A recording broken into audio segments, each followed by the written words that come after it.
수천억대 피해가 발생한 옵티머스 펀드의 사기 주범들은 환매 중단을 앞두고 회의 주제라는 문건을 만들어 대책을 논의한 것으로 확인됐습니다. 이 사태가 커지는 걸 막기 위해 고소 사건을 만들어 시간을 버는 방안 등 당시 시나리오를 짠 정황이 담긴 녹취록을 YTN이 확인했습니다. 박서경 기자가 보도합니다. 옵티머스 윤석호 이사가 지난 5월 작성한 7쪽짜리 회의 주제 문건입니다. 금감원 조사와 검찰 수사가 본격화할 경우 어떻게 대비할지 시나리오를 모의한 내용이 담겼습니다. 윤 이사는 실제로 지난 6월 대규모 환매 중단 사태가 터지기 직전 김재현 대표와 여러 차례 책임 회피를 위한 구체적인 작전 실행 방안을 논의했습니다. 검찰은 윤 이사의 USB에서 당시 대화 녹취록을 입수했는데 두 사람이 실제로 문건에 적힌 시나리오를 이행하려 한 정황들이 나옵니다. 김 대표는 우선 사태 해결을 위해선 자신이 구속되면 안 된다는 걸 전제로 깔았습니다.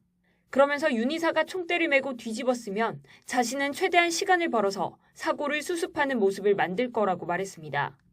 특히 바닥난 펀드 자금을 최대한 메워 상환하려면 시간 확보가 관건이라며 서로를 고소고발해 시간을 벌자고 제안했습니다. 구체적으로 어떤 고소 사건을 만들지도 꼼꼼하게 구상했습니다.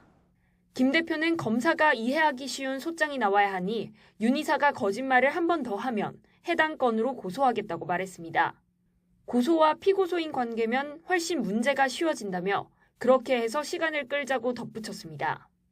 김 대표는 특히 옵티머스가 주도해서 자금을 유용한 것으로 결론나면 빠져나갈 방법이 없다고 거듭 강조했고 윤 이사 역시 서류 초안을 잡아뒀다며 최악을 막기 위해 시간을 벌면서 끝까지 버티겠다고 답했습니다. 김 대표는 윤 이사가 총대를 매면 인맥을 동원해 마지막까지 끌고 가 사면을 추진하는 방안도 있다며 안심시켰습니다.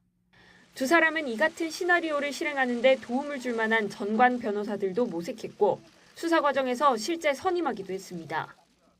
옵티머스 펀드 사기 주범들은 책임을 회피하고 빠져나가기 위해 치밀하게 시나리오를 짰지만 결국 모두 구속을 피하지 못했고 이제는 서로 살아남기 위해 범행을 떠넘기며 엇갈린 진술을 내놓고 있습니다. YTN 박서경입니다.